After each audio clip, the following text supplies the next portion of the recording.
This is the Friday, May 11th edition of Market to Market, the weekly journal of America's largest industry. This is the Friday, July 4 edition of Market to Market, the weekly journal of rural America. Longtime viewers of Market to Market know that in the initial 37 years of the program, there were only two permanent hosts. Chet Randolph, who guided the ship for its first 17 years, and Mark Pearson, who assumed the helm for the next 2 decades.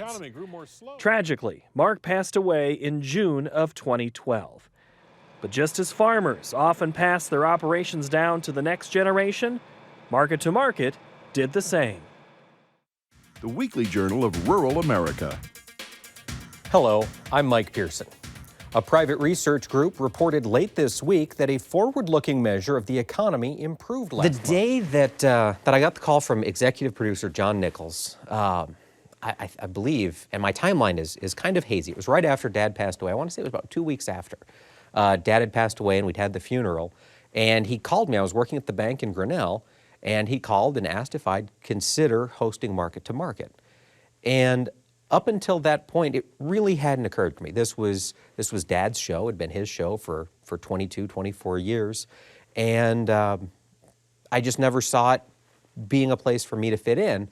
But as soon as John asked the question, I felt like I had to say yes, not out of an obligation, just because it was a tremendous opportunity. And a show like Market to Market for 37 years has helped people navigate those markets and make those decisions. And I'm really honored to have the opportunity to continue that tradition into the future. And it's thrilling, and I'm really looking forward to it. Mike Pearson, best to you as he takes over as host next week of Market to Market. I'm Paul Yeager. Have a good week.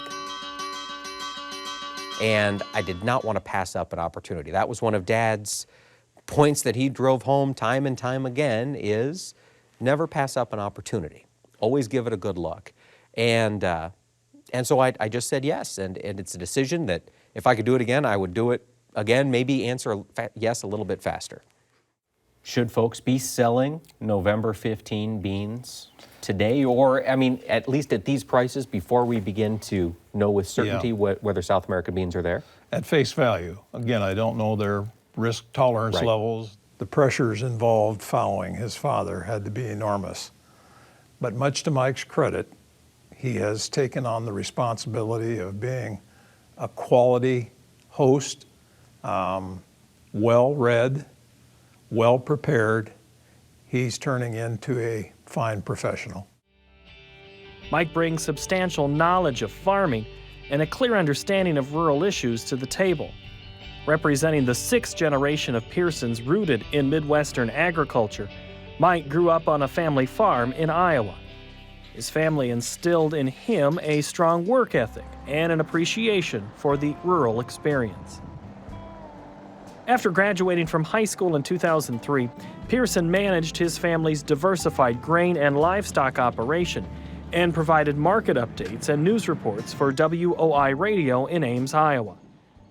On the feeder cattle side, are we still seeing a lot of heifers kept back, does it appear? Yes, very much so. And in fact, they're talking that there is signs of expansion coming down the road because the heifers are being held back.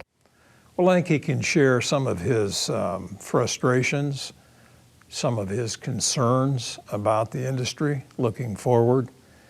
And whenever you have skin in the game, it's an entirely different perspective than those who do not. So I appreciate that about Mike. Next, the Market to Market report. A stronger dollar pressured grain futures prices this week as the trade mulled the impact of next week's estimates on supply and demand. For the week, I think being a farmer on the side, even a small-time farmer like Heidi and I are, it really helps put into perspective the idea that what we're talking about isn't just dollars and cents on a board in Chicago. It's literally the bottom line. It's entirely economics driven, but it's also entirely emotional. When a farmer is out there, you're dealing with something you have built and you've developed and you've grown and you've cultivated and you've cared for, and you've got to know when to pull the trigger because you want to care for what you've grown, you want to provide for your family, and it's a really interesting set of circumstances that kind of come together to enable someone to make a living in farming. This guy was a bottle calf, so he's very tame. Come on, buddy. Come on, kid. Come on, Baker. Hey, hang on one more time. We go through these with you, make sure he loaded them right? Yeah, we checked them. We We'll did. show them. Oh, we you checked did? it. Okay, Yeah. if you did, okay, that's fine. We did it together. Okay. From the top. Hello, I'm Mike Pearson. Government data this week Revealed the U.S. economy grew significantly between July and September. Despite his minimal experience in broadcast television, Mike quickly embraced his new role as host of the weekly Journal of Rural America. I feel like I've come a long way from the very first episode. I was so thankful to have Sue Martin on that first episode, just in case I faltered. Sue, I knew, would be there to carry the analysis segment on through the end. But from that time until today, the interactions I've had with the analysts, both before and after the show, every Friday to me is like a master's class in ag marketing. Now, you mentioned something interesting. We've seen crude oil fall and gasoline fell at the beginning, but recently we've seen crude continue to fall and gasoline has stayed roughly sideways. Is that expected to continue, or should eventually gasoline pricing begin to trail down along with it? That is a good question. I'm not sure. Part of me. The experiences I have had from being asked to do the show, from practicing, and then being exposed to all the great minds that we have on Market to Market, both as analysts and producers and support staff and everybody at public television, I think the order in which I met them from 2012 until now, really couldn't have worked out any better. we're going to bribe him. His rural acumen and knowledge of agricultural issues served him well. But his biggest strengths, like those of his dad's, are likely his charismatic interpersonal skills and his genuine love of people. Jim, nice to meet you. Mike Pearson. Gabe. Gabe, nice to meet you. Laverne Mark. Laverne, nice to meet you. I'm ready. Go.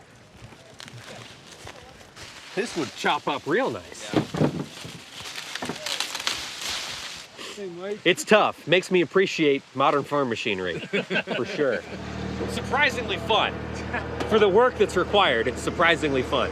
Well, thank you, guys. Well, thank you. Thank you. Appreciate you coming out. Appreciate your help, guys. This is educational. Well, yeah, 77 minus your barrel weight. So Oh. it'd be about That's what, 5 or 8? 17. 17 pounds? So I was 50 pounds. Oh, man. I think when people recognize me, they recognize Market to Market, a lot of times they've got a story to share. And for example, earlier today we were at a sale barn and a gentleman came up, introduced himself, started talking about baling hay and sharing some of his stories baling hay, and I told him the baler I've got, and we laughed, it's an old cheap one, and gave me some advice to upgrade. And I learned so much when people come up and talk to me about things like that, because they're people that I wouldn't have known to seek out, but because of Market to Market, they recognize me and they've come to me willingly to share their stories, and I get a kick out of it every time. I love it.